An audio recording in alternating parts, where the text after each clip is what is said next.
Bom dia a todos, novamente. Eu sou o professor Celso Araújo Fontes e essa é a nossa quarta aula do curso de Programação para Advogados. Na aula de hoje, nós começaremos a estudar um recurso muito importante que qualquer linguagem de programação que se preza precisa ter, que é o recurso de estrutura de dados. Vocês perceberam que até esse momento a gente utilizou. Obrigado aí pelo feedback também, Lucas. É assim mesmo, é assim mesmo. É, que até o presente momento a gente utilizou variáveis para poder guardar informação. E essas variáveis que a gente utilizou, quais os tipos que a gente utilizou? A gente usou tipos, entre aspas, atômicos. Guardar um número, um booleano, um texto, né? Valores atômicos. Você não guardava dois números, entendeu? Tipo, numa variável eu guardava o valor bruto e o valor líquido do salário do cara. Não, a gente acaba tendo que fazer o quê? Uma variável para o valor bruto e outra para o valor líquido, certo? O pessoal de execução fiscal, sei lá, um para mora, outro para multa, alguma coisa assim. Então, a gente precisa de algum recurso para poder abarcar coleções de informações, porque tudo na vida acaba se resumindo ao quê? Conjuntos. Quem lembra, quem lembra lá da- lá quando a gente era da Jardim de Infância, CA, alguma coisa assim, né? Hoje ensino fundamental, a gente tinha lá a teoria dos conjuntos, ficou lá com a tia Teteia lá, que a tia Teteia fazia aquele círculo, ó, conjunto de quadradinhos, conjunto de triângulozinhos, aí tinha interseção, união, essas coisas. Parecia bobeira naquela época, né? Não sei se vocês sabem, mas os bancos relacionais, SQL Server, MySQL, essa teoria que a gente aprendeu lá quando a gente era criança, eles funcionam usando aquilo. A sua conta no banco, tudo está usando aquele esquema. Faz interseção, que é a join, e por aí vai. E essas coleções, elas são feitas, existem diversas, cada uma feita para você tentar ou você guardar de maneira eficiente ou você recuperar de maneira eficiente, tá? A gente tem estruturas de dados que são lineares, que elas são sequenciais, então lá tem um item um seguido do item 2 seguido do item 3 e tem as não lineares, que elas não funcionam dessa forma sequencial, como se fosse uma fila ou uma pilha, que são dois tipos de estruturas de dados lineares. As não lineares podem ser, por exemplo, a estrutura de dados de uma árvore. Não vamos aprofundar todos os tipos de estruturas de dados, porque é complexo, e o pessoal que fez faculdade, às vezes, quando vê esse nome aqui, estrutura de dados, o pessoal costuma até já sentir calafrio, coração palpita, não sei se tem um pessoal estagiário aí para dizer se eu estou mentindo ou se estou falando verdade. Costuma, na aula, faculdade, estrutura de dados, costuma ser o terror da garotada. É, porém, a gente vai utilizar algumas estruturas. Ah lá, verdade, gente, ó, o estagiário falando. Então, assim, porém, programação moderna, a gente tem já, e o Python, a gente tem estruturas de dados extremamente flexíveis para a gente fazer nossos conjuntos, sem ter que estudar super complexas estruturas de dados, ponteiro, não sei o que, não sei o que lá. Que estrutura de dados é essa? É a estrutura de dados, deixa eu ver se eu diminuo um pouquinho aqui para não. É a estrutura de dados chamada list, ou lista em português, ou para o programês mais claro, seria o array, ou que a gente aqui no Brasil chama de array.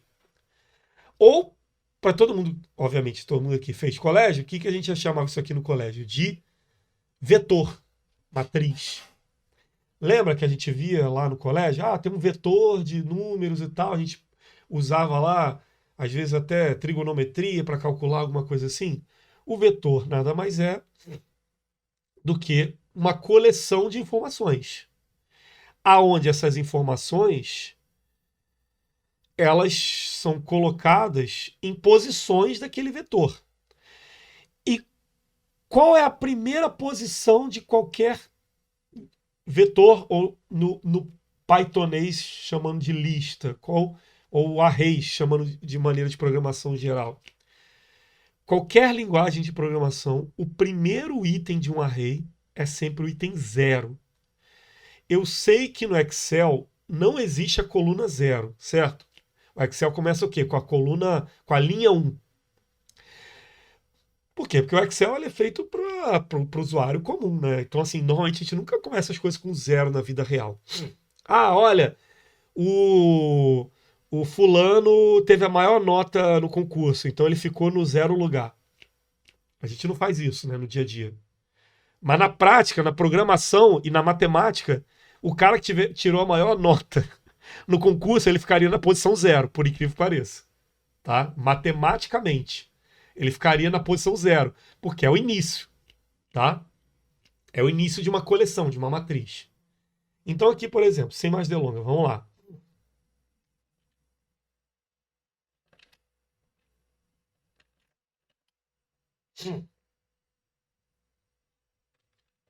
Vou jogar isso aqui para baixo para não confundir ninguém aqui por enquanto.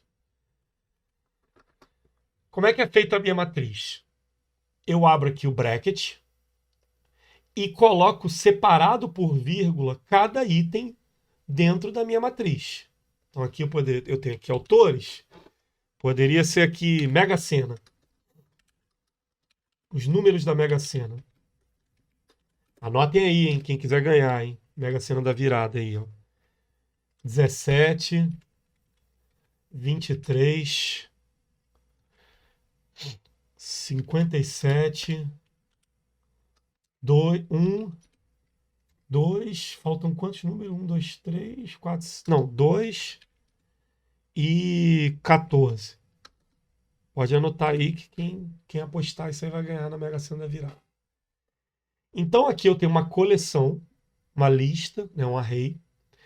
Esse array, ele tem 1, 2, 3, 4, 5, 6 itens. Então o tamanho dele é 6. Tamanho 6. Qual é a primeira posição desse array aqui? 0. Qual é a última posição desse array? 5. É sempre o quê? O tamanho menos 1. Né? Por quê? 0, 1, 2, 3, 4, 5. Vamos testar para ver se isso aqui é verdade? Vamos lá. Vou chegar aqui para o Python não me atrapalhar. Eu dou aquele Ctrl 3, comento isso tudo, né? Então ele não vai executar esse resto aqui.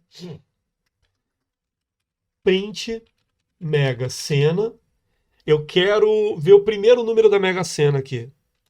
Posição 0. Olha lá, 17. Quero ver o segundo número da Mega Sena. Posição 1. Terceiro número, posição 2. O último número, posição 5. Então, para eu poder acessar um item do array, eu chamo a posição dele. Perceberam? Eu chamo a posição dele. A posição dele dentro do array. Se eu chamar uma posição que não existe, eu tomo um erro, ó. Index, isso é, índice da lista fora da faixa.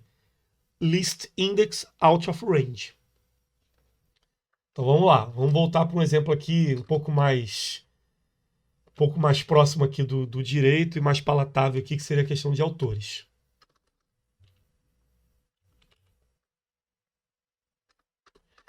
Eu tenho aqui a minha lista de autores.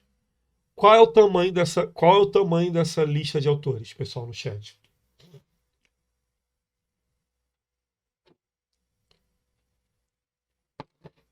Eu faço muita pergunta também para ver se vocês estão fixando, senão eu vou repetindo. Essa lista de autores, qual é o tamanho dela?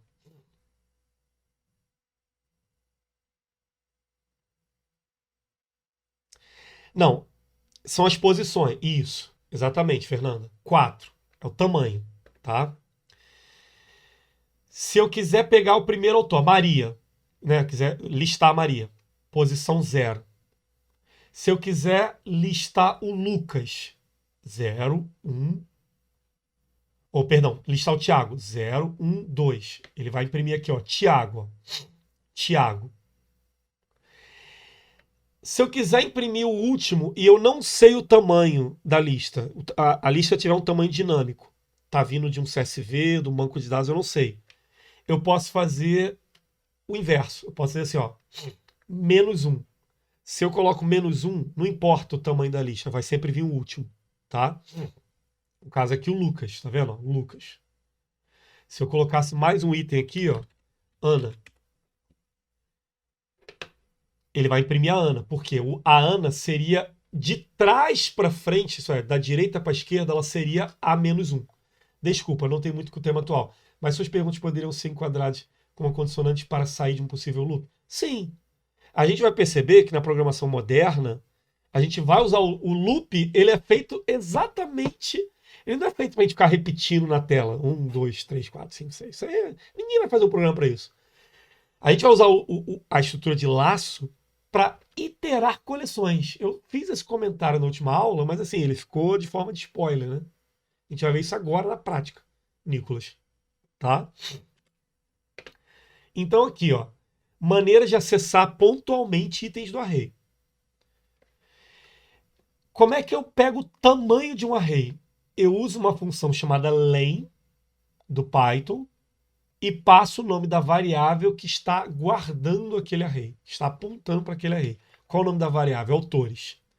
Se eu chamo len, ele vai chamar o tamanho. Então tá aqui, ó, tamanho do array. Aqui, ó, len, tamanho do array, 4. Lembra do type que a gente viu nas primeiras aulas? Qual é o tipo de autores, da variável? Isso é, qual o tipo do valor guardado na variável autores? List. É uma lista. Tá? Aí é o seguinte agora.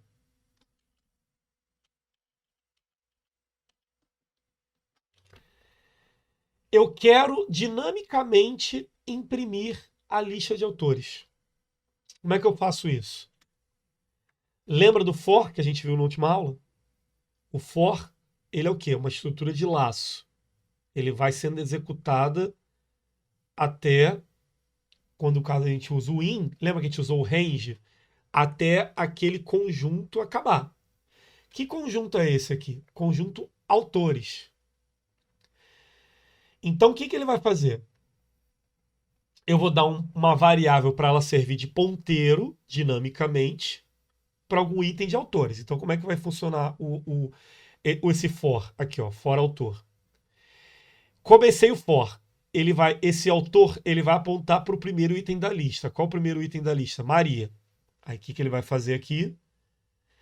Se eu acessar a variável autor, ele vai estar devolvendo o valor do item da primeira lista. Qual é o item da primeira lista? Uma string chamada Maria. Aí o que ele vai fazer aqui no código? Vai aqui imprimir, ó, nome, autor, que é essa string Maria.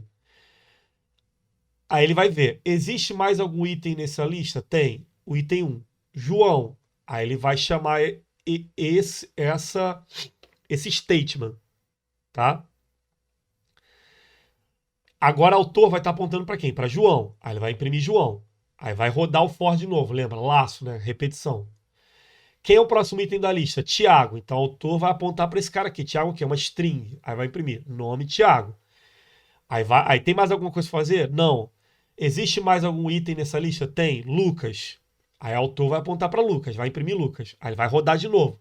Existe mais um próximo item na lista? Não. Aí acabou o código, vai para a próxima linha de código, se tiver, por assim dizer. Tá? Então qual foi o resultado aqui? Ó? Listando autores. Nome, Maria. Nome, João. Nome, Tiago. Nome, Lucas. Por que ele não repetiu mais? Porque não tinha mais nada no laço para ele repetir. E aí ele terminou esse for. Aqui embaixo tem um outro código. Né? Isso é, tem mais instruções no meu programa. Meu programa não tinha acabado. Qual essa instrução que eu fiz? No Python, se eu quiser, eu posso testar se existe algum desses valores dentro do array. Existe um valor chamado Lucas do tipo string dentro do array de autores? O que ele vai fazer para mim dinamicamente? Ele vai procurar. Maria igual a Lucas? Não. João igual a Lucas? Não. Tiago igual a Lucas? Não. Lucas é igual a Lucas? É. E aí o que ele faz? Retorna true. E aí entra dentro, lembra, isso aqui é o then. Se eu quisesse, poderia colocar o else. E aí ele executou o código do then. O autor Lucas está na lista de autores. Então, na lista, recapitulando, eu posso acessar os itens pela posição deles, de forma explícita ou dinâmica, né? -1 vindo da direita para a esquerda. Eu posso usar a função len do Python para poder ver o tamanho de uma lista. Eu posso usar o type para ver o tipo, igual a gente fez com string, booleano, por aí vai.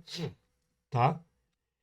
Eu posso usar o for-in para iterar, isso é, dinamicamente eu acessar item a item de uma lista, de um array.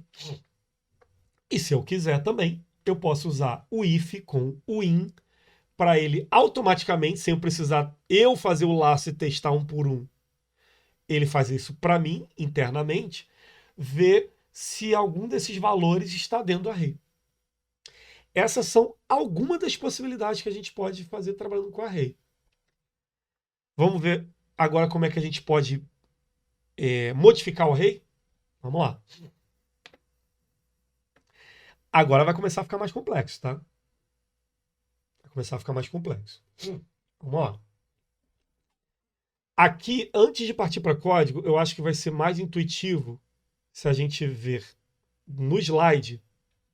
Eu vou até tirar isso aqui, quer ver? Para ganhar mais espaço. A gente vê no código e com essas pequenas representações que eu tentei representar de como é que ficaria na memória do computador, tá? Vamos lá. De novo, eu tenho aquele meu array de autores com os mesmos 4 autores. Maria, João, Tiago e Lucas. Traduzindo, eu tenho um array, uma lista, com 4 strings dentro. Poderia ter outros tipos aqui dentro? Poderia. Mas eu estou usando string para simplificar a introdução ao conceito, tá? Se eu der um print autores, eu chegar aqui e dar um print autores, ele vai trazer aqui a representação que é o laço, que é o array, tá? Com aquelas 4 strings. Então, nada mais é do que isso aqui. Isso aqui na memória. Agora eu vou fazer o seguinte. Eu vou acessar a posição 1 daquele meu autor e vou atribuir, aqui ó, o sinal de igual, atribuir um novo valor. Estou atribuindo um novo valor. Deixa eu ver se eu consigo fazer isso aqui. Consigo. Estou atribuindo um novo valor. O que eu fiz quando eu fiz isso aqui? A lista, ela é um tipo de array mutável. Isso ela permite modificações. Então, quando eu fiz isso, eu descarto o valor original da posição 1 e troco por um outro valor que eu acabei de atribuir. Então, a partir desse momento, autores, a posição 1 deixa de ser João e se torna José. Beleza. Vou fazer outra modificação. O array já foi modificado. Agora eu vou fazer uma modificação de novo. Eu vou usar um método, a gente vai entender melhor o que é método mais para frente, mas pensa que é como se fosse uma função de um objeto. Isso é uma função que eu aplico em alguma coisa. A gente não usou função print, função len. Então, se eu chamo uma função chamada append do array, append seria algo como apensar, anexar, tá? Ou inserir. E eu insiro um novo item, ou eu vou anexar um novo item no meu array, o que ele vai fazer? Isso aqui que eu tentei representar aqui visualmente. Ele vai no final do array e adiciona mais um item. Tá vendo? Ó? Tava Maria, José, Tiago, Lucas. Quando ele deu o append, ele adicionou uma nova string numa posição um item a mais da última. O último item era 3, agora o último item vai ser o quarto e com valor Ana. Vou fazer outra modificação nesse array.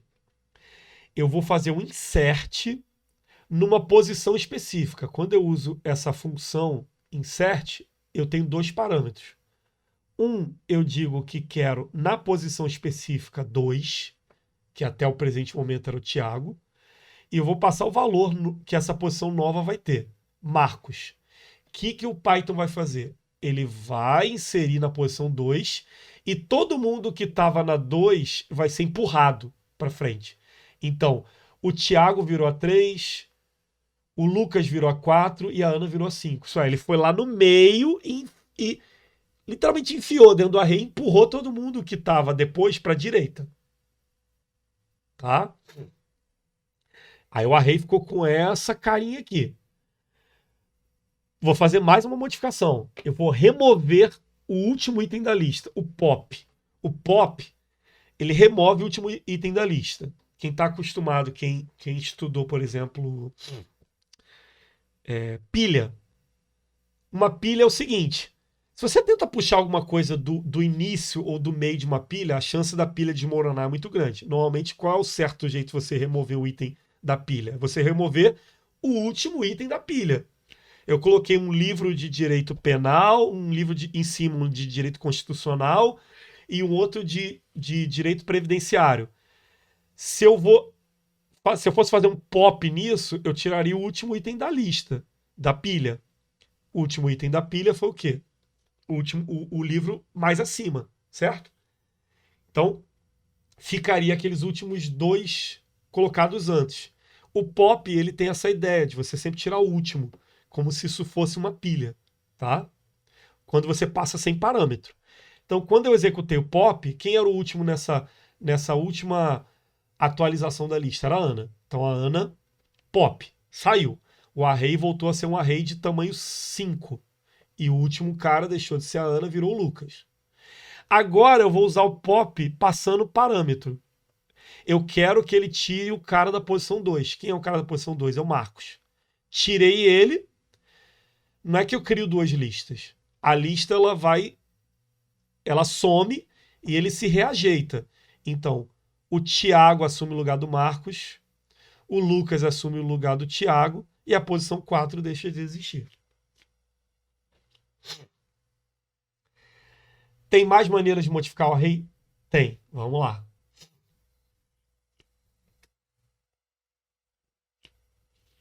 Novamente aqui eu tenho o meu array de autores. Dessa vez um pouquinho maior, tá? Maria, João, Tiago, Lucas e João de novo. Vocês estão vendo que o João está repetido aqui? Pra gente, né? Ser humano. Pra gente, ser humano está repetido. Eu tenho João 2 vezes. Então tá ele aqui, ó. O João aqui 2 vezes. Pra gente está repetido. Posso ter valores de tipos iguais e valores iguais dentro do meu array? Posso. Vai ter uma estrutura de dados onde eu não posso ter repetições? Vai. Não é o caso do array, da lista, tá? Vou usar agora uma função, um método do array chamado remove, aonde eu passo um valor. Esse remove, ele vai fazer o seguinte, ele vai tentar achar o primeiro cara dentro do array com esse valor aqui, João, e vai remover. Ele só vai fazer isso uma vez só. Então vocês perceberam que ele não apagou os dois Joãos, ele só apagou o primeiro. E aí, novamente, ele apagou um cara, ele não deixa um buraco vazio na lista. Ele reorganiza a lista. Todo mundo aqui veio para trás, tá vendo? O Thiago era 2, virou 1. O Lucas era 3, virou 2. O João, ele reorganizou. Agora eu vou fazer o seguinte, eu vou usar um método, né, do autores, uma função chamada extend, aonde eu vou adicionar uma lista dentro de uma lista, né? Como se eu fizesse uma união de listas. Eu vou colocar um novo array chamado com 2 valores, Ana e Bia. O que ele fez? Ele estendeu esse array, né? Esse de cima, e colocou mais 2 itens, Ana e Bia. Ele coloca no final. Vamos lá. Agora eu quero remover, só que usando posição, em vez de ser o valor de algum dos itens da lista. Eu vou usar o del. Lembra aquele del? Deixa eu ver aqui que alguém colocou no chat aqui. Então, é só colocar um ponto ao lado da variável e a função para que ele ocorra em relação àquela variável? Exatamente, Natália. É meio, para mim eu fico assim numa sinuca de bico, porque na verdade, tecnicamente o nome disso é método. Tecnicamente a gente está usando orientação objeto desde a primeira aula. Só que se eu começasse com orientação objeto desde a primeira aula, ia ser complicado. Ia ser bem complicado. Porque, enfim, é um outro paradigma. Mas você tem razão. O pontinho e o nome da função. Por quê? É como se fosse uma função que o próprio array tem para ele mesmo. Porque eu sei que normalmente a gente está fazendo o quê? A gente passa o nome da função e passa o valor dentro de parênteses. Isso aqui é como se fosse uma função aplicada a ele mesmo. A ele mesmo, tá? A gente vai ver que isso aqui, na verdade, é uma ação, um comportamento, quando a gente estudar a orientação objeto. Como se fosse assim: pessoa falar. E aqui eu colocasse aqui, oi. Isso é uma ação, é um método, é um comportamento que aquele objeto vai fazer. E aí o parâmetro seria oi. Eu estou te pedindo para a pessoa XPTO falar oi, tá? Eu peço gentilmente vocês tentem abstrair isso da melhor maneira possível até isso ficar bem claro quando a gente chegar em orientação a objeto. Vamos lá. Mas é isso, tá? É o pontinho. Del, aqui de forma procedural, sem ser usar orientação a objeto, eu faço igual a gente fez com aquela variável naquele dia, para a gente tirar uma variável da memória, eu posso tirar uma posição da memória. Então eu fui e apaguei a posição 0. Quem era a posição 0? Maria. O array foi lá e se realocou todo. Ele não vai ficar com o Maria vazio. Todo mundo foi o quê? Trazido para trás. Tiago era 1, virou 0, Lucas, por aí vai. Eu posso ordenar um array? Posso usar o método, a função sort, que é ordenar em português, tá? Como é que o sort por default ele faz? Se for string ou se for número, ele vai tentar ordenar pela ordem alfabética ou pela ordem numérica. Então aqui ficou A, B, J, L, T, tá? Eu posso ter o meu próprio ordenador customizado? Posso ter. A gente vai ver isso mais para frente. Eu posso ordenar de forma decrescente? Sim. Eu passo o parâmetro reverse true no método sort, na função sort. E aí ficou ao contrário. Ó. Ficou Tiago, Lucas, João, Biana. E se eu quiser limpar o meu array, fazer ele ficar vazio? O que é um array vazio? O array vazio é isso aqui. Ó. Isso aqui é um array vazio. Ele tem a posição 0? Nem a posição 0 ele tem. Ele é um array vazio. Como é que eu faço isso no array que já existe? Eu simplesmente chamo o método clear e ele limpa o array. Aí fica isso aqui na memória, né? Um array vazio.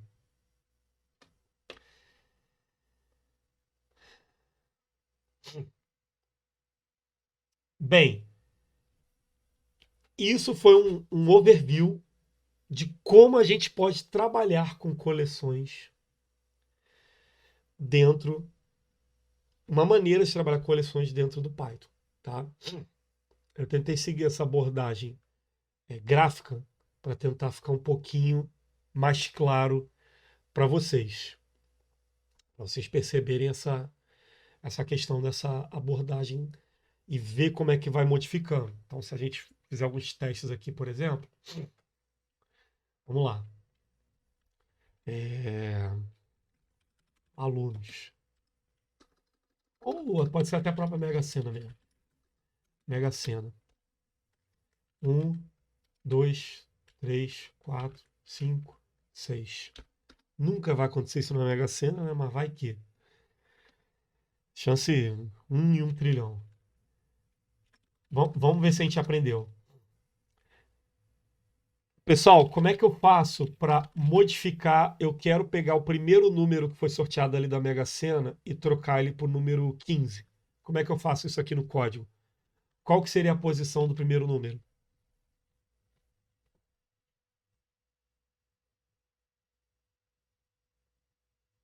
0.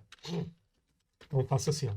10, Se eu imprimir agora, como é que vai estar o resultado aqui da nossa Mega Sena? Tá aqui, ó, 10, 2, 3. Por quê? Porque eu modifiquei, certo?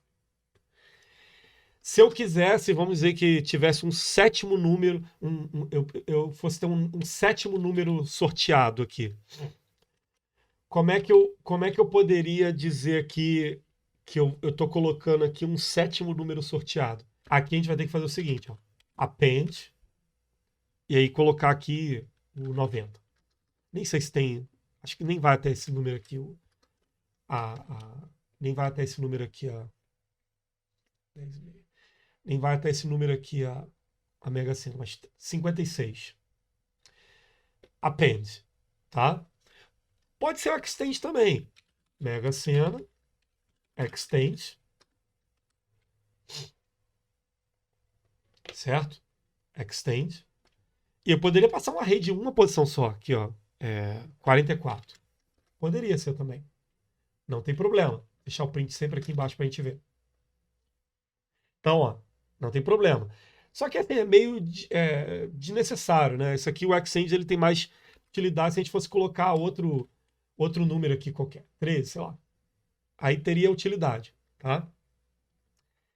E se eu quisesse agora apagar a última posição dessa lista? Qual o método que eu poderia chamar? Pop. Então, apesar de eu ter colocado 56, depois de ter colocado 44, 13, eu dei um pop. Qual era o último da lista? Era o 13. Aí ele apagou, tirou. Beleza? E se eu quisesse inserir uma posição específica? Poderia chegar aqui, né? Insert. Vou ensinar um negócio para vocês bacana. Quer ver? Aqui em opções, no editor, vale a pena vocês deixarem marcado esses 3 primeiros caras aqui, ó. Para ele ajudar vocês na hora do autocomplete. E principalmente isso aqui, ó. Automaticamente propor o que a gente chama de autocomplete quando você estiver digitando. O que isso aqui ele faz? Você, dependendo da situação aqui, você vai começar a digitar e ele vai sugerir o código para você, tá? Não sei por que nesse exato momento ele está me sacaneando, não está colocando, mas beleza. Então eu vou inserir, por exemplo, na posição 1, que ali está sendo 2, vou colocar o número 20. Então o que vai acontecer? Ele vai colocar o 20 aqui e vai empurrar todo mundo. Então aqui, ó, tá vendo? Ó? Ficou 10, 20 e empurrou todo mundo para a direita. Tá? Pessoal, e se eu quisesse agora imprimir item a item do meu array, como é que eu poderia fazer isso de forma dinâmica? Quero listar número tal, como se fosse lá o Telecena, Mega Sena, o cara listando os números para alguém. Qual recurso eu posso usar de programação para listar esses meus itens do array? Para iterar os meus itens do array. O que eu posso usar, pessoal? O for, né? For número em Mega Sena, print. Poderia colocar aqui direto o número. Aí, ó. 10, 20, 2, pá. Poderia concatenar com alguma coisa aqui, ó. Saiu, tal. Não tem problema. Tem que fazer o str aqui. Por isso que eu não gosto de usar essa concatenação assim. Eu prefiro usar aquela com string, né? Tá vendo? Saiu 10, 20, 2. Tudo. Beleza? Vamos complicar um pouquinho mais? Por que eu tive que usar o str? Porque o Python não deixa, o Python mais serve tanto para somar como para concatenar. Esse cara aqui é do tipo que? Inteiro. Esse cara aqui é do que tipo que? String. Aí eu tenho que dizer Python, olha, faça uma concatenação de duas strings. Eu não gosto de fazer isso. Por que eu gosto de fazer? Para ser mais fácil, eu faço assim. Ó.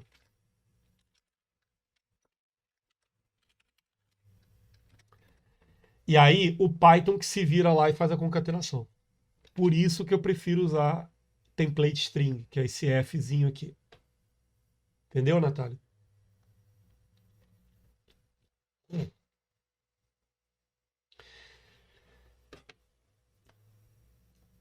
E se a gente precisasse, por exemplo, criar uma lista com os autores e suas respectivas idades, como é que a gente faria isso? A gente ia fazer da seguinte maneira. Se fosse num Excel da vida, a gente ia ter o quê? O Excel, vocês concordam comigo que isso aqui, que eu estou vendo aqui, esse monte de quadradinho branco, ele é uma matriz, matematicamente falando? Ele é uma matriz. Só que ele é uma matriz de quantas dimensões, pessoal que é bom aí? De matemática, geometria. Ele é uma matriz de quantas dimensões, essa matriz aqui? Alguém sabe me responder? Quantas dimensões tem essa matriz?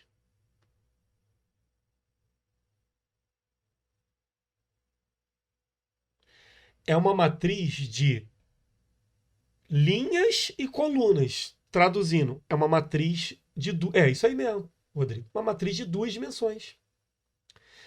Eu tenho a dimensão linha e dimensão coluna. Ah, mas não, a dimensão linha e dimensão coluna. Né? É o eixo, o famoso eixo X, o eixo Y. Se fosse 3D, teria o eixo Z, né?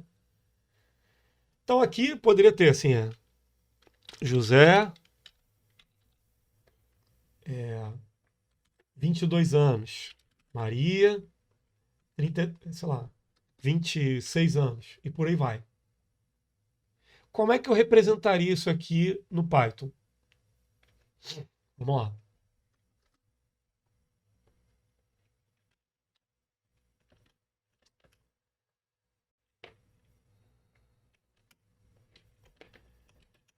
Assim, ó.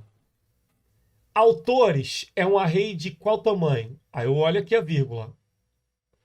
Uma posição, duas, três, quatro posições. Então, se eu imprimir aqui print len autores, ele vai trazer o que aqui para mim? 4. Mas, Celso, eu estou vendo um monte de bracket, um monte de vírgula. Calma aí. Dentro do primeiro item do meu array, eu tenho um valor de que tipo? String, inteiro, booleano? Não. Eu tenho um array dentro do array. Então aqui, por exemplo, autores posição 0, ele é de tamanho o quê? 2. Aqui, ó. Maria e 29.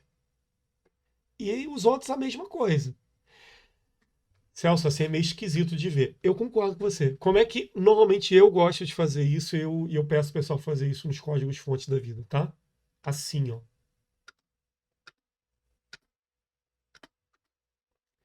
Assim fica um pouco mais palatável de ver. Não sei se vocês concordam.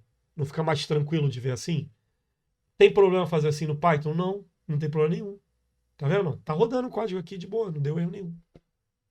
Tá? Então, assim fica um pouco mais palatável de ver. Agora a gente consegue ver que é o quê? Eu tenho um array que tem 4 itens dentro. Cada um desses itens, por coincidência, poderia cada um ter até mais, também é um array de 2 posições cada um deles. Então vamos lá.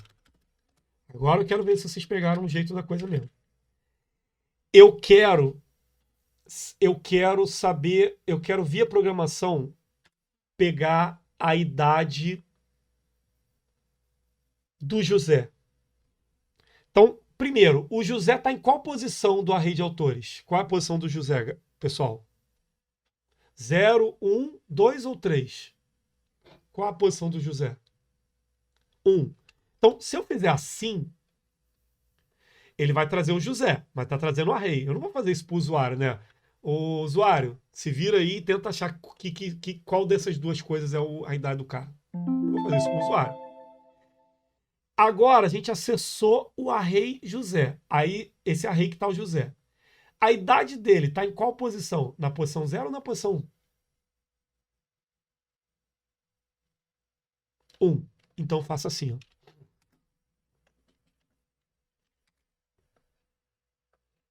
Pronto, a idade do José. Perceberam? No Excel a gente não usa aquele esquema de... Ah, se eu quiser a idade do José, seria o quê? Coluna B, linha 1. Aí eu pego aqui a idade do José. A ideia aqui é parecida. No caso, o que poderia ser, né, a coluna seria o item do array, que aí seria esse array autores, né? E a linha seria o quê? Dentro desse autor, que era a posição 1. Então assim eu consegui. Se eu quiser pegar o nome, eu quero pegar o nome do último autor. Como é que eu faria aqui? O último autor, vamos dizer que eu não saiba. Seria o quê? O -1. E o nome está em qual posição? Posição 0 ou posição 1? 0. Tá aqui, ó, Lucas. Qual é o nome disso aqui tecnicamente, pessoal? Isso aqui é um array multidimensional. Um array com mais de uma dimensão. Tá? Se eu quisesse, por exemplo, imprimir, vamos lá, quisesse imprimir aqui o iterar, não tem problema.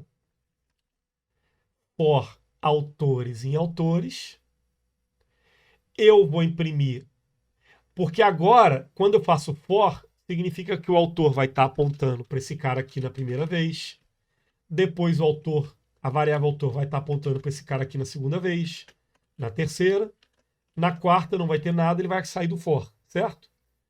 Então, aqui eu consigo, ó, autor, posição 0. Posição 0 é o quê? É o nome do cara. A idade é o quê? A posição 1. Olha eu fazendo o F aqui para não ter que me preocupar em fazer aquele negócio da STR aqui. Acho que foi a Natália, alguém que tinha falado agora há pouco. Então tá aqui, ó. Nome, Maria, idade 29. Nome, José, idade 30. Se eu quisesse fazer tudo numa linha só. Nome é o quê? A variável autor, que está apontando dinamicamente para cada um dos itens de autores, posição 0. Nome e idade tal. Aqui, ó. Nome Maria, idade 29. Nome José, idade 30. Nome Tiago, idade 22. Nome Lucas, idade 69. Perceberam? Bem, esse foi a estrutura de dado lá, estrutura de dado lista, que é nada mais do que assim, traduzindo para o programei genérico, é um array mutável. E se eu quisesse adicionar um novo autor aqui, como é que eu faria?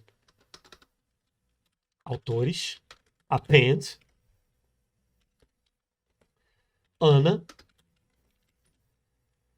33 anos. Vou colocar isso antes do print para a gente ver a Ana aparecendo aqui. Aqui, ó. Ana, idade 33. Estão conseguindo entender, pessoal? Alguma dúvida?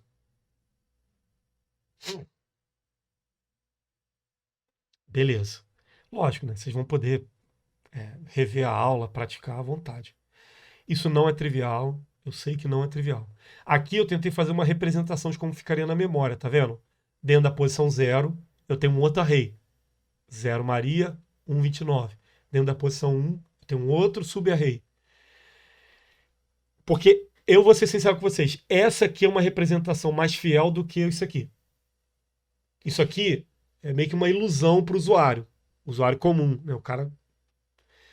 Isso aqui é mais realista do que como ficaria na memória do computador, tá? Inclusive isso aqui do próprio Excel, tá? Lógico, para o usuário é muito mais, para o ser humano é muito mais palatável ver dessa maneira, tá? Vamos lá. Ai, calma aí, deixa eu dar um Deixa eu ver se eu vou ter que dar um F5 ou não. Vou dar um F5 aqui, porque de vez em quando esse plugin que eu deixo tudo escuro aqui, ele dá uma zoada aqui. Vamos lá. Mas ele vai voltar para aquele slide. Eu também tenho recurso, eu tenho outro tipo de estrutura de dados muito similar à lista no Python, que é o tupla. O que a tupla é? Nada mais, nada menos do que um array imutável. Exemplo. Vamos lá. Eu tenho aqui lista de especializadas do contencioso da Procuradoria-Geral do Estado do Rio de Janeiro. Observem que o caractere que delimita, isso é, vai dizer para o Python onde começa e onde termina uma lista, não é o bracket dessa vez, é o parênteses. Então, quando eu uso parênteses dessa maneira, eu estou criando uma lista. Aí, se eu fizer um parêntese vazio, é uma lista? Não. Se eu quisesse fazer uma lista vazia, é meio engraçado, mas seria assim, ó. Tá? Seria assim. E uma lista vazia, particularmente, não tem utilidade nenhuma. Por que não tem utilidade nenhuma uma lista vazia? Porque a lista é imutável. Se eu tentar aqui chegar e falar, olha só, eu quero alterar, não vai se chamar uma PG5, vai se chamar DA, de dívida ativa, eu vou tomar um erro. Por quê? A tupla é imutável, ela não pode ser modificada. O que eu posso fazer com uma lista, por exemplo, além de repassar para determinadas situações? Eu posso pegar uma outra lista e fazer uma união para gerar uma terceira. Não significa que eu estou alterando a original, estou descartando a original, usando o conteúdo dela para unir com uma segunda para criar uma terceira. Por isso que quando eu faço essa operação aqui, ó, mais igual, que seria a mesma coisa de fazer isso aqui, ó. É a mesma coisa, tá? Eu estou pegando essa lista com o conteúdo dessa e criando uma terceira. A original está sendo descartada em memória, em tempo de execução. É só uma das poucas coisas que dá para fazer com uma lista, além de você listar, dar for nela, fazer aquele forinha, mesma coisa. Mas, por exemplo, dar insert, pop, append, essas coisas não pode fazer na lista, porque ela é imutável, tá? Só isso que tem essas definições, essa questão da lista. Agora a gente vai para uma outra estrutura de dados que é um pouquinho mais poderosa. E aí, combinando ela com o array, que pode ser tanto dupla como lista, o negócio fica mais interessante. Então vamos lá. Agora a gente vai ver uma estrutura de dados que no Python é chamada de dicionário. Realmente, porque o dicionário, mal ou bem, ele acaba tendo essa lógica da estrutura de dados comumente chamada de. Como é que eu posso traduzir em português, cara? Mapa associativo, né? Ou hash map. O que é um mapa associativo ou um hash map ou no Python chamado um dicionário? Como é que o dicionário funciona? A gente pode ser um dicionário, mas você pode pensar também no índice de, por exemplo, uma monografia, uma dissertação, tese, não importa. Você tem lá aqueles índices, dizendo, ó, capítulo 1, capítulo 2, ou no caso do dicionário, você tem lá o índice das palavras, tipo abraço, bola, casa e por aí vai. E aí você tem dizendo, ó, se você for aqui nessa palavra, você vai achar ela na página tal. Isso é, se você quer achar a palavra, uma palavra com T lá, telha, ver o significado dela no dicionário, você vai no índice. O índice, ele vai fazer o quê? Ele vai te dizer, ó, tá na página tal, telha. E aí você não precisa ficar lendo o dicionário inteiro até você achar a palavra telha, certo? Ou até a parte normativa que vocês usam, né? Vocês querem achar um artigo lá, você não precisa ler lá todo poder emana do povo para poder ir lá para o artigo 100 e alguma coisa. Né? Você vai lá direto, certo? Por quê? Porque tem um índice aquele artigo. E aí eu pergunto para vocês, existem na mesma norma, ou poderia ser um dicionário, existe melhor a norma mesmo, na mesma norma, você pode ter lá dois artigos com o mesmo número. Ó, artigo 140, aí tem lá, aí tá aí embaixo de novo, artigo 140 de novo. Não, né? Não faz sentido. Porque a ideia do índice é que ela é a questão de ser único, não se repete, certo? Até no dicionário, você tem lá os vários significados de telha, os vários significados de banana, sei lá o quê. Porém, é uma palavra só, certo? Capítulos. Você não pode ter o capítulo 3 na página 20 e aí lá de novo você tem o capítulo 3 na página 190. Não. Qual a ideia do índice? É uma coisa que você pode ir certeiro porque só existe um naquele lugar. Na programação, a gente chama isso de hash map ou de mapa associativo, né? Porque o mapa, né, é um lugar que ele te aponta para uma posição só, no caso, no computador, na memória. Então, como é que funciona o hash map? Vamos lá.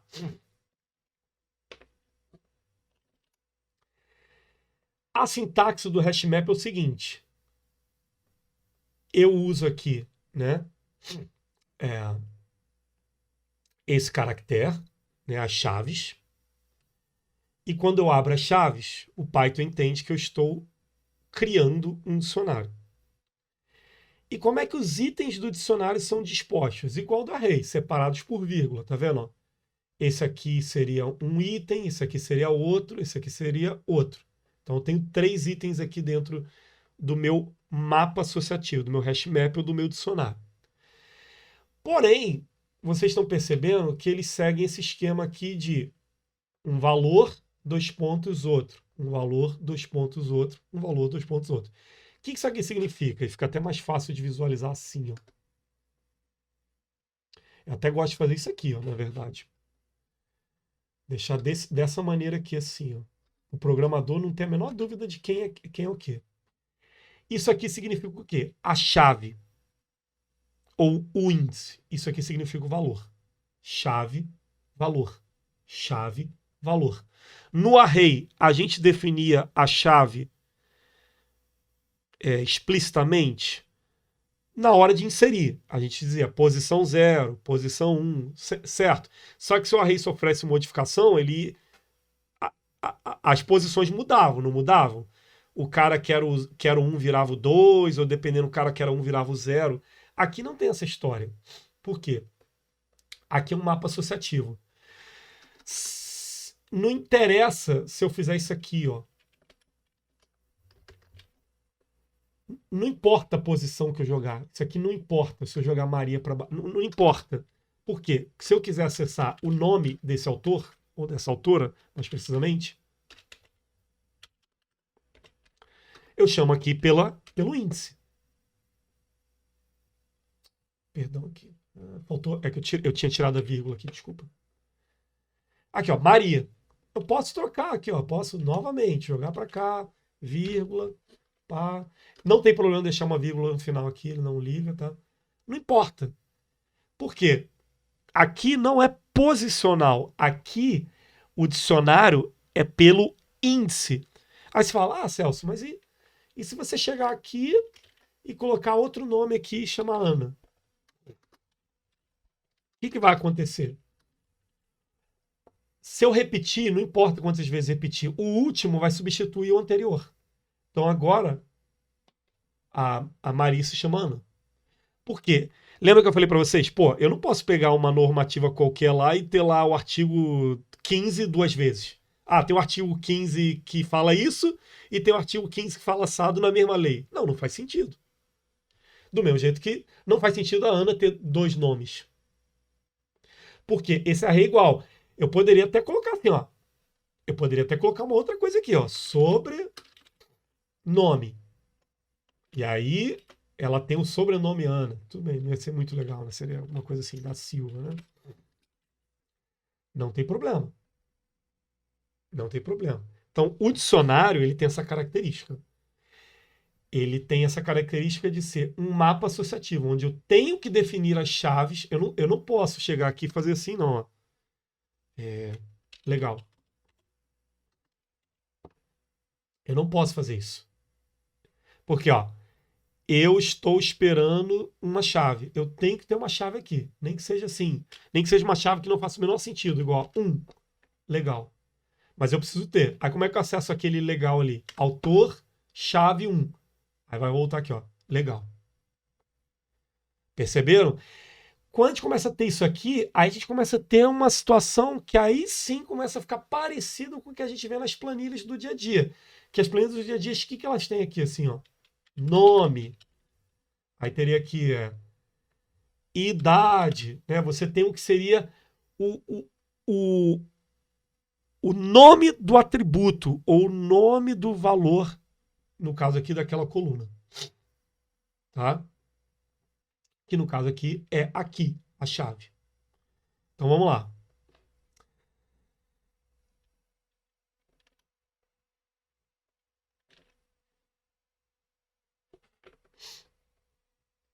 Iterando os valores dinamicamente. Eu tenho um par de chave e valor. Então, se eu fosse iterar, eu precisaria de um recurso que é a função itens, com M mesmo, tá? Porque é em inglês, de, de, de um dicionário, ele vai me trazer o quê? Ele vai me trazer um par de chave e valor. Aí eu coloco aqui, ó. Eu coloco o apelido que eu quiser, aqui podia ser abacaxi e banana, tá? Não tem problema. Se eu colocar aqui, ó, abacaxi e banana, e eu colocar aqui abacaxi e banana, vai funcionar. Isso é, o nome que eu quero dar para o ponteiro que vai apontar ou para a chave ou para o valor é o nome que eu quiser dar. Lógico que fica muito mais salutável colocar aqui chave e valor, ou se eu soubesse já, se eu já tenho noção do que vai vir, poderia ser nome. Não faz, aqui é complicado, porque aqui acaba sendo abstrato demais, acaba tendo que ser chave e valor mesmo. Tá? Então aqui, por exemplo, ó, tá aqui, ó, nome, Maria, idade, 74, estado civil, casado, sobrenome da Silva. Se eu quiser alterar um valor, eu chamo aquela chave e atribuo um valor novo. Ele é mutável. Se eu quiser adicionar um novo item, isso é, ela não tem uma chave chamada inativo com valor falso. Eu fui aqui e criei um novo, inativo falso. Se eu quiser fazer igual eu tinha feito anteriormente, aquele 1, só que aqui já tem 1, vou colocar o 2, do tipo none, não tem problema. É interessante você ter chaves do tipo int? Não é, mas é possível, tá? Eu quero remover um cara, é igual lista, você chama o pop, só que aqui você não pode fazer pop assim, porque não faz sentido. Tem que fazer um pop dizendo, eu quero que tire o atributo ou a chave idade do meu dicionário. Aí a Ana vai deixar de ter idade. E se eu quiser fazer uma união, mas na verdade é um merge, tá? Uma interseção de um dicionário com o outro, isso é, ele vai pegar o que for igual, vai substituir pelo novo valor, o que for diferente, ele simplesmente vai adicionar. Eu uso o update, tá? Que seria parecido com aquele extend do lista. Então, se a gente no final imprimir e ver o nosso dicionário, que é autor, ficou no merge, ela ganhou um novo nome. Ela já tinha estado civil, já tinha aquele 1 legal, ganhou aquele 2 none que a gente adicionou aqui e ganhou escolaridade nível superior, quando fez o merge com esse outro dicionário. Tá? Então, assim, essas são algumas das possibilidades que a gente pode fazer para manipular um dicionário, uma estrutura de dados tipo dicionário do Python. Alguma dúvida? Que agora vai complicar mais ainda.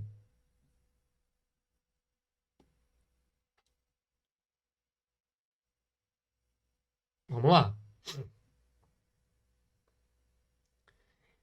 Não entendi como ele ser reconhecido como dicionário. Assim, ó. Quer ver, ó? Meu dicionário. Quando eu retiro a chave, o valor respectivo some também? Não, olha só, eu estou querendo um dicionário aqui que vai ter, sei lá, pensar aqui alguma coisa aqui. Valor da causa.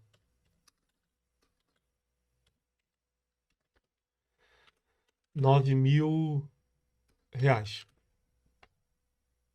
É um dicionário que dentro dele vai ter uma chave, uma posição chamada valor da causa, cujo valor do valor da causa vai ser um float 9.000.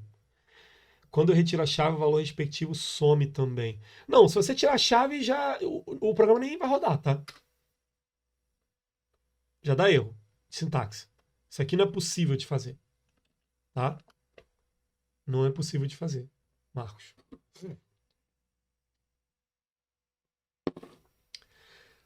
Se quiser abrir... Aqui, ela some com pop. Sim, ela some. Ela some. Quer ver, ó? Some. Meu dict é como se eu apagar. Quer ver? O que acontece? É como se eu fizesse aqui, ó. Valor da causa. Aí tivesse aqui, em vez de estar a fórmula aqui, tivesse aqui os 9.000 reais do cara. Tá? 9.000 reais. Tá? Quando eu faço um pop, só que um dicionário só representa o que seria uma linha só, né? Quando eu faço pop, é como se eu fizesse aqui, ó. Entendeu? Então aqui, se eu chegar e fizer aqui, ó. Pop. Valor da causa. E pedir para imprimir aqui o meu dict. Coitado do dicionário. Ah lá, virou um dicionário vazio, né? Que só tinha o valor da causa, nem tinha o nome do cara, da parte, nem nada, né? Com um dicionário vazio.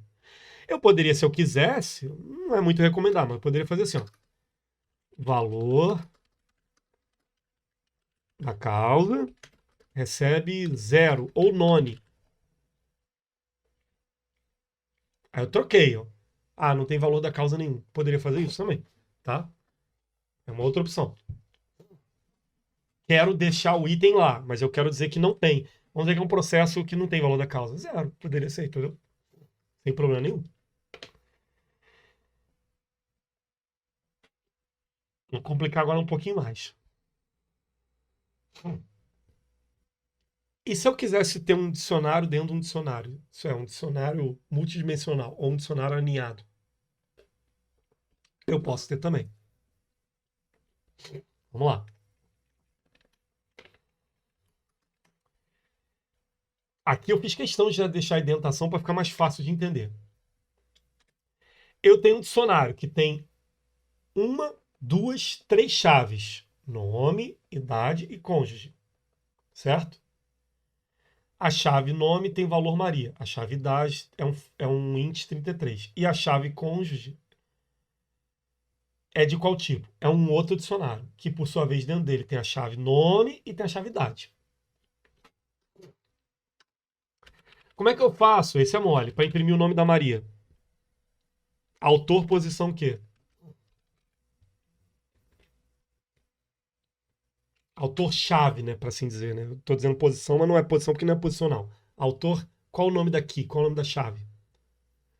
Chave nome, certo? Então se eu fizer isso aqui, eu imprimo o nome da Maria. E se eu quiser imprimir a idade do marido dela? Se eu pedir para imprimir aqui cônjuge, vai vir aquele dicionário de dentro.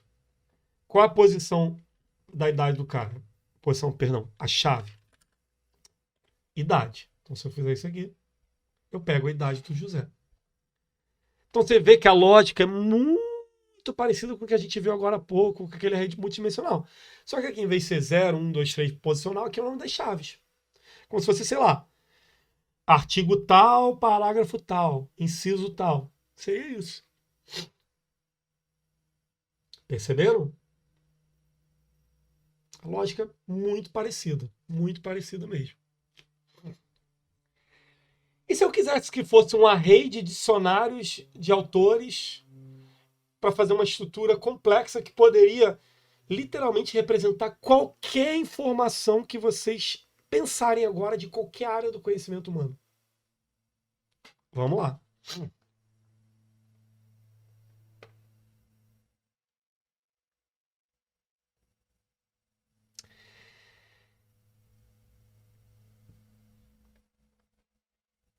Eu poderia ter aqui um array de dicionários, uma lista de dicionários. Esse autores aqui, ele está sendo uma variável de que tipo, pessoal, no chat? Autores está sendo uma variável de que tipo? Se eu chegar aqui agora e rodar print, type, autores, o que ele vai imprimir para mim?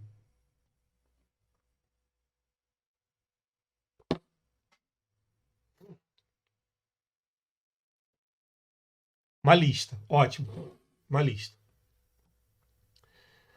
Qual é o tipo do primeiro item da lista? E do segundo e do terceiro, que são todos iguais. Se eu chegar agora um dicionário. Então, isso aqui é um array de dicionário. Com isso aqui, eu já começo a conseguir representar qualquer informação que vocês... Pode pensar qualquer coisa. Pode pensar qualquer coisa que vocês imaginarem que dá para representar aqui. Então, por exemplo, uma lista de autores. Tá aqui, ó. Uma lista de autores. Então, tem nome Maria, idade 22, nome José, idade 30. Você vê que agora eu tenho o descritor específico. Eu não tenho que ficar imaginando que a posição 0 é o nome e imaginando que a posição 1 é a idade. Eu tenho o nome do descritor mesmo, do metadado. Não é mais posicional. Então assim fica muito mais agradável. Aqui é posicional por quê? Porque aqui não importa. Eu não vou criar um dicionário chamado autor 1, autor 2, posição. Aqui não. Aqui, nesse nível, eu posso usar a lista e faz sentido ser uma lista. Aqui eu preciso do dicionário porque eu preciso dos descritores das informações. Eu deixasse posicional, não ia ser legal. Certo? Então vamos lá. Olha que vocês já estão craque. Como é que eu imprimo a idade do segundo autor aqui? Como é que seria a sintaxe? Digitem aí para mim no chat. Autores, o quê? Eu quero imprimir a idade do segundo autor.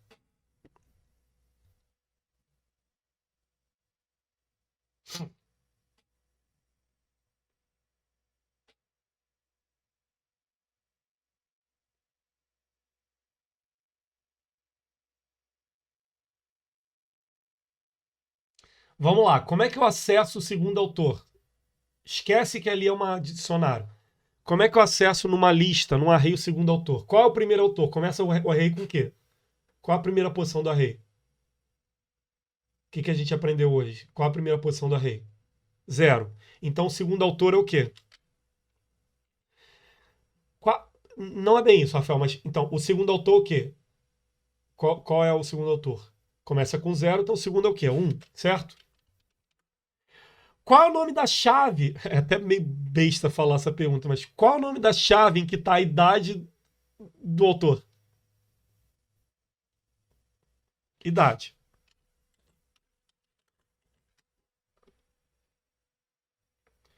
Pronto, a idade do segundo autor. Perceberam? A idade do segundo autor.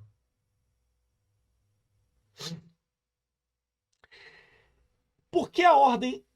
Por que a ordem importou? Porque isso aqui é um array, é uma lista. Então, isso aqui é aquele.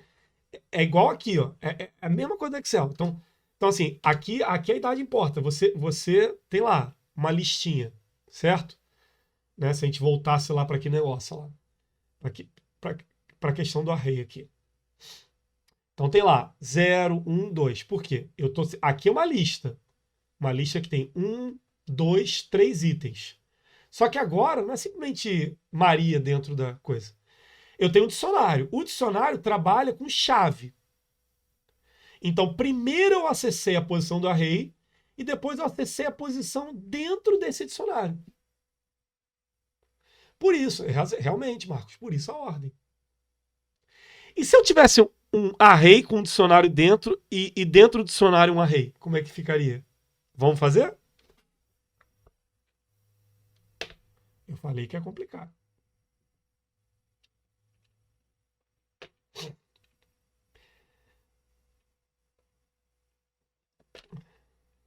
Ai, abriu o NetBeans sem querer.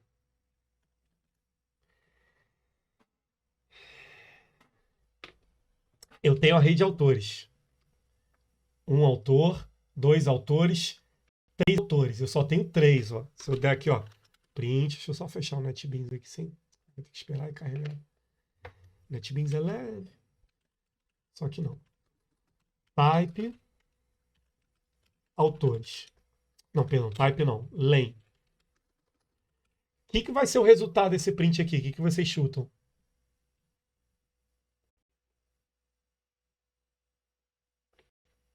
Sai.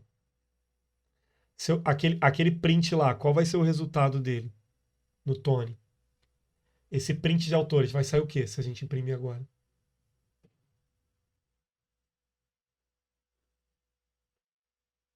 Hein, pessoal? 3.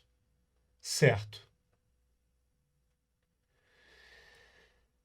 Como é que eu... Vamos lá, vamos começar do fácil primeiro, depois pro mais difícil.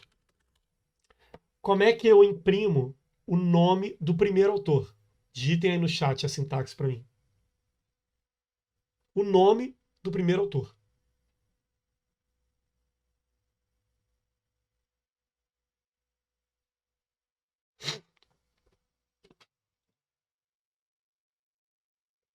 Pessoal de TI não vale, hein? Pessoal da GTI não vale.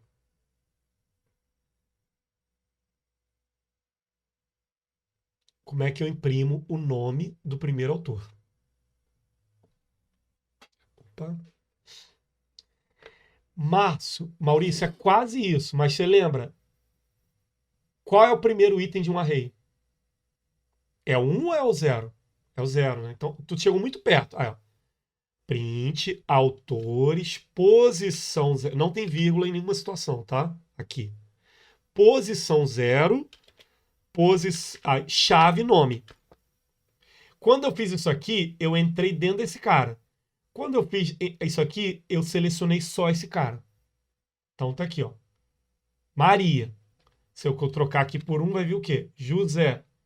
Se eu trocar aqui pelo 2, vai vir quem? Tiago. Se eu trocar pelo 3, vai dar erro, porque não existe o quarto autor. Se você fizer dessa maneira, Bruno Binatti, você vai estar imprimindo o dicionário inteiro e esse nome não vai funcionar, porque a vírgula aqui é o seguinte, aqui é uma continuação de posições. Por incrível que pareça, assim, eu sei que é raro, mas na matemática é assim também, quando você vai acessar uma matriz multidimensional. A sintaxe que a gente vai fazer é isso aqui, ó. X, posição Y, posição Z, posição W. É assim, tá? Então, assim, eles simplesmente trouxeram isso aqui da matemática para cá. Tá? Então, aqui, ó. Agora eu vou complicar um pouquinho mais. Como é que eu imprimo na tela o nome do segundo filho do segundo filho do terceiro autor? Aí vamos por parte, vamos pensar o seguinte, pô, eu quero imprimir. Aí a gente começa a pensar no algoritmo, né? Imprimir o nome do segundo filho do terceiro autor. Vamos lá. Print. Faz mais sentido eu processar isso da direita para a esquerda, certo? Porque é um array de autores, não um array de filho. Então vamos lá. Vamos lá, vamos começar a bolar aqui o algoritmo.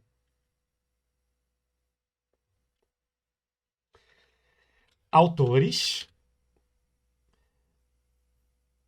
O terceiro autor, qual a posição dele? Maurício quase matou a charada. Chegou perto. Chegou perto, Maurício. Qual é a posição do terceiro filho, pessoal? Começa com 0. Então é o 2. Se eu chegar nisso aqui, programação é iterativa incremental. Então não tem erro nenhum você fazer um print assim para você tentar entender. Ó, Tá vindo só as coisas do Thiago. Beleza, é o que eu queria. Certo? Tô chegando perto. Tô chegando perto. Só que o meu chefe de programação, sei lá, ele me pediu para imprimir o nome do filho. Dentro do dicionário do Thiago, eu tenho nome, idade e filhos. Os filhos estão dentro de qual chave? Qual o nome da chave que está os filhos? Filhos, certo? Vou dar print de novo. Tô chegando perto, não tô? Consegui trazer os filhos do terceiro autor. Só que, cara, o cliente, ele não quer isso. O cliente, ele quer o nome. Isso aqui que eu tô vendo é o quê? É um array de 2 dicionários. Se é um array, eu tenho que acessar a posição. Primeiro filho, posição 0.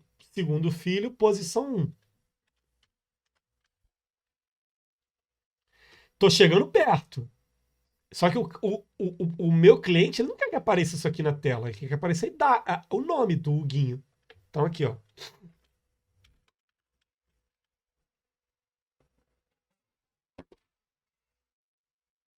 Perceberam?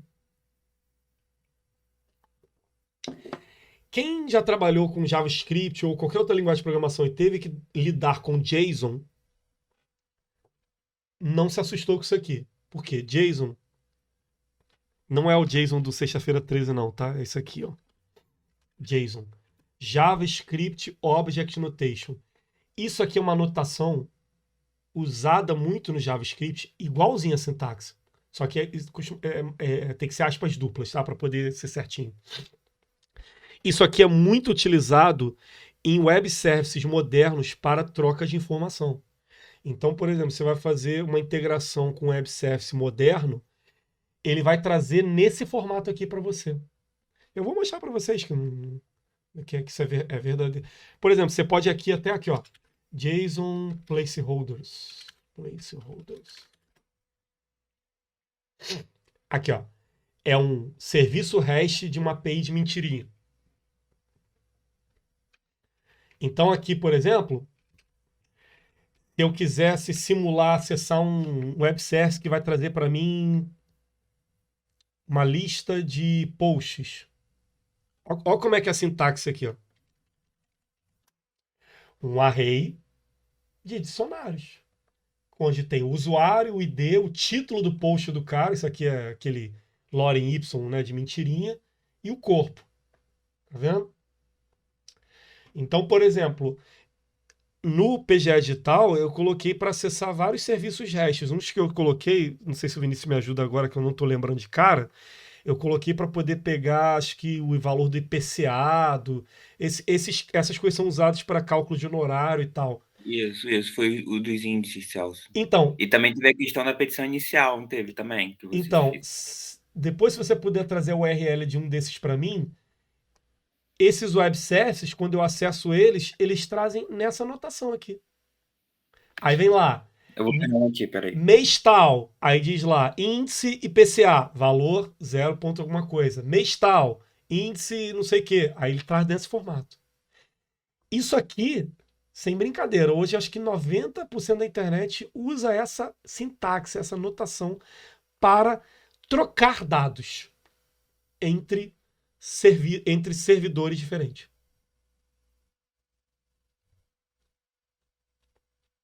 Então isso aqui, assim, sabe, entender isso aqui, assim, é um diferencial absurdo. É um diferencial absurdo, tá? Enquanto o Vinícius vai trazendo um exemplo, eu acho mais prudente a gente deixar a questão de funções para a próxima aula e a gente fazer um baita de um exercício agora. E aí vocês poderiam usar 30 minutos para fazer, quase 30, né? Deixar pelo menos os 5 minutinhos finais para a gente corrigir. Qual exercício eu vou querer que vocês façam para mim? Gostaria muito que todo mundo pudesse fazer, tá? Ah, não vou conseguir nesses 30 minutos, não tem problema. Tenta com calma durante o final de semana, pode mandar e-mail para mim que eu respondo sem problema nenhum. Qual exercício que eu gostaria? Criar uma lista de autores, de processos. Vou colocar aqui, mínimo 5. 5 processos judiciais com seus respectivos autores, né? E valores da causa. Das causas, né? Das causas.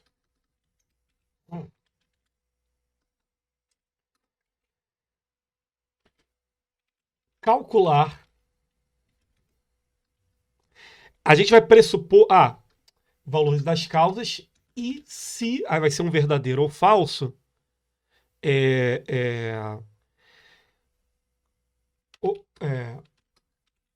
se houve êxito na ação.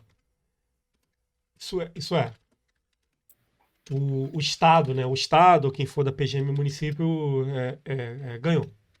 Celso, posso mandar aqui no Pode, chat? no chat aí. Vê se é isso aqui. É isso aqui mesmo. Isso aqui é uma API do IBGE. Eu sei que ela traz dessa maneira assim não muito agradável aqui a sintaxe de ver. Mas se vocês perceberem, tem um site aqui que acho que é o JSON Formatter, né? Acho que é JSON Formatter.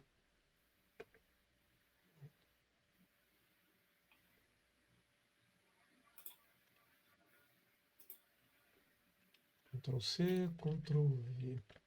Eita. Ih, travou aqui tudo, que é pesado isso aqui. Ele formatou aqui, ó. Vocês estão vendo?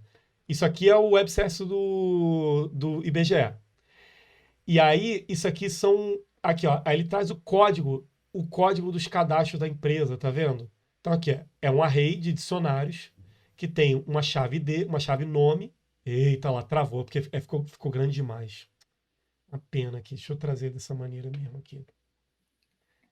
Então aqui, ó, o agregados é um array de outros dicionários, que tem AD, ID, nome, por aí vai. Então você vê que com essa sintaxe, você consegue trocar informações. E é a sintaxe usada pelos web services modernos. Para poder representar o quê? Qualquer informação. Multidimensional. Qualquer informação mesmo. Se eu não me engano, acho que tem uma API que traz, por exemplo, a Constituição em formato JSON. Eu acho que tem aqui, se você procurar no Google aqui, CRF 88 JSON, acho que tem. Você pega ela no formato JSON, entendeu? Você vê a Constituição inteira em formato JavaScript, né? Em formato JSON. Aqui, ó.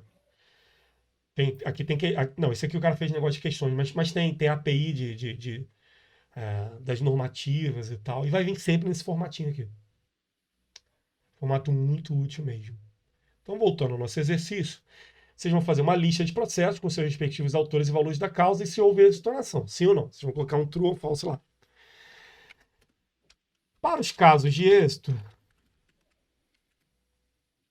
calcular o valor de honorário, né? Porque vamos supor, né, que a pessoa não teve direito à gratuidade e aí o autor vai ter que pagar as custas, né, os honorários. O valor do honorário de cada ação com êxito, né? No final, exibir o valor total. Não, no final, exibir a lista de autores e cada honorário calculado. Aqui não seria no final. E aí, no finalzão mesmo, no final, a soma de todos os honorários. Estou escrevendo sem acento aqui para não perder tempo, tá? Honorário, isso. É isso. Esse é o exercício que eu tenho certeza que vocês vão conseguir fazer. Tá? O valor do honorário, vocês colocam aí pode ser, sei lá, de 10 a 20%, ou se vocês quiserem colocar já no array lá de dicionários, quiserem colocar como se fosse já o valor, a porcentagem estabelecida pelo juiz, fiquem à vontade, tá? Fiquem à vontade, é a criatividade de vocês. Então, quando estiver chegando aí, assim, for umas 5 para meio-dia, a gente volta para corrigir, tá? Vamos lá, pessoal. Vou mostrar para vocês o código que eu fiz, né? É uma das possibilidades, né? Como é que eu fiz aqui? Vocês estão conseguindo me ouvir? Então, né? Acredito que sim, né? Estão conseguindo ver minha tela também? Valeu, Thiago. Eu fiz assim. Primeiro eu criei aqui o meu array de dicionários, isso é, meu array de autores. Todos eles terão nome, valor causa e o êxito dizendo se teve ou não teve. Tá? Se isso aqui fosse um Excel, seria um Excel com 3 colunas. Cada linha seria uma linha, duas linhas, 3 linhas, certo? Beleza. Criei uma variável para servir de acumuladora, chamado honorários igual a zero. Parecido com aquele negócio lá que a gente fez lá do Subway, que é guardando o total do, do valor total lá do sanduíche do cara. E eu fiz o seguinte, comecei a iterar o meu array de autores. Chamei o ponteiro para cada item dentro do array de autores de autor, né? Uma questão de ficar prático, né? E legível para qualquer pessoa. Se o êxito do autor, que já é um booleano de forma natural, for verdadeiro, eu vou criar uma variável chamada, aqui dentro, uma variável chamada honorário, não é honorários, honorário, que vai receber o valor da causa daquele autor corrente, né? Pode ser qualquer um desses. Ah, é que eu fiz uma conta de padaria, tá? Vezes 20 dividido por 100. Vai ser 20% lá o honorário fixo. Mas se tivesse aqui uma coluna honorário fixo, definido pelo juiz, a gente poderia estar aqui, né? Autor, tal. No caso, aqui eu até chamei autores, mas o mais correto seria processos, né? Processo. Nome autor, mas não tem problema. Aí eu pego esse valor calculado aqui só para pro honorário só dessa ação, só desse autor, e eu adiciono ao honorário, que vai começar com 0, depois vai começar a somar com outros números maiores, certo? E aí eu vou imprimir. Na ação do autor fulaninho das contas, o valor do honorário será de honorário. Caso não tenha tido êxito, vou informar para o nosso usuário, coitado. Não deu. Sem êxito na ação do usuário do autor tal. E aí nem vai entrar na conta, né? Não vou calcular aqui. Que aqui é o honorário que, teoricamente, o Estado vai recolher. E aí vai ficar esse laço e no final vou imprimir o total de honorários e a variável honorário. Então, se eu rodar, dá aqui, ó. Na ação do autor Maria, o valor de honorário será R$ 1.800. Na ação do doutor José, o valor de honorário será R$ 2.840,08. Não teve, aqui ó, não teve isso na ação do Thiago. Na ação do Lucas, 10 mil. Na ação da Ana, R$ 1.600. Total de honorários, R$ 16.240. Se eu tirar mais alguém aqui, ó, além do Lucas, vai cair bastante, né? Eu vou dar de novo. Já vai cair consideravelmente, né? Já cai para 14 mil, certo? Já cai para 14 mil. E mexer no valor de qualquer pessoa aqui também, ó. Vamos dizer que o valor da causa estava errado, 18 mil. Então vocês percebam, já consegui fazer um programa dinâmico, capaz de pegar uma lista aonde eu utilizei o conceito de laço e desvio condicional, operadores, para poder fazer esse meu pequeno algoritmo. Alguém tinha conseguido fazer algo similar?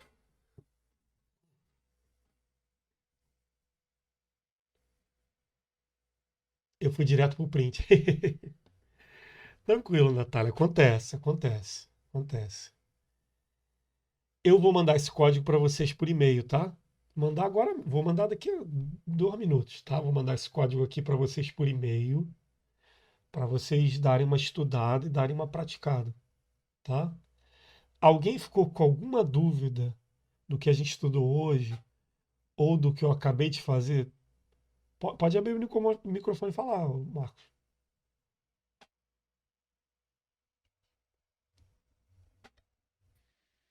Alô, tá me ouvindo? Agora tô. A minha dúvida é a seguinte: quando tu começas aqui, for autor em autores, if autor, aí abre a chave êxito, a chave não, né? O A chave mesmo, é a chave, é a chave. êxito. E é, o sistema já pressupõe aí, a lógica da programação já pressupõe que esse êxito só vai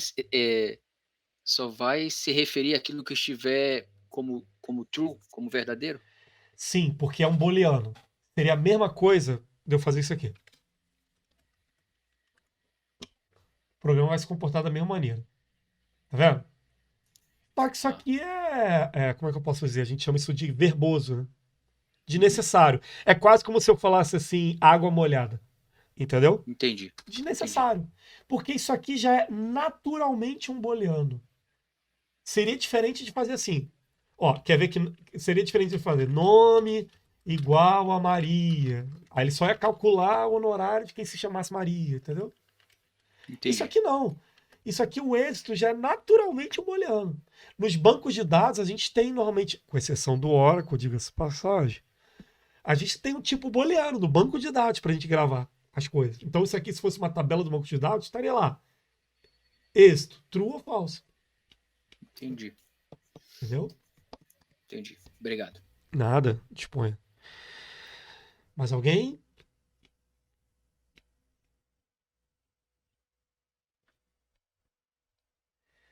Bem, então, beleza. Na próxima aula, né? Nos próximos episódios, vamos começar a estudar funções, criar as nossas próprias funções. Também entender como é que funciona o conceito de módulos de importação, porque esse tempo todo a gente está fazendo tudo num arquivo .py só. Daqui para frente a gente vai começar a vamos começar a modularizar o nosso programa. Um arquivo PY para uma coisa, um arquivo PY para outra e por aí vai. E depois também ver orientação objeto, a gente vai depois começar a manipular arquivos, começar a ler e escrever arquivos, para a gente começar a partir para coisas mais complexas. Beleza, pessoal? Espero que vocês tenham gostado da aula de hoje. Sei que o assunto já começa a ficar. A curva de complexidade ela começa a ficar um pouquinho mais inclinada, né? É normal, como começa a chegar nessa parte de estrutura de dados, dados multidimensionais.